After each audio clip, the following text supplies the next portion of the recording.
Why is there so much stigma behind getting mental health treatment? I'm Dr. Anthony Collada, a board-certified psychiatrist, and in this video, I'm going to give you some of my impressions why there's so much stigma behind getting mental health treatment. And simply put, I think a lot of it does to the lack of proper education. A lot of times people don't know what causes mental illness in the first place, but there's several psychiatric conditions that can have a pretty large genetic component.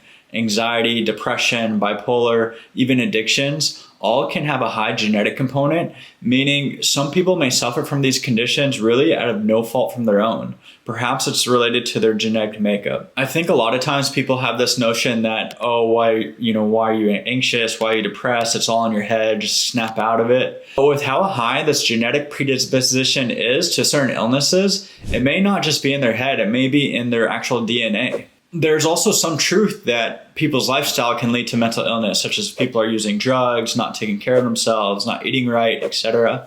That can lead to mental health problems, but that's not always the case. Sometimes there could be medical problems that cause mental illness. Sometimes there could be side effects from certain drugs. Sometimes they've been abused in their life.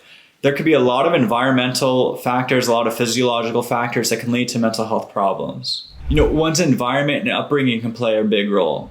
For example, a child who had all their needs met growing up, they're going to be more likely to have stable relationships and more be able to handle stress than someone who didn't have all their needs taken care of. People who didn't have a nurturing parent or maybe didn't have adequate food growing up or adequate resources, they're going to be more prone to stress, more prone to unstable relationships later on in their life. Sometimes mental health problems can result from relationship breakups, being mistreated by others. It could be environmental factors such as natural disasters, extreme weathers. There's just so many factors that can lead to mental health instability in people.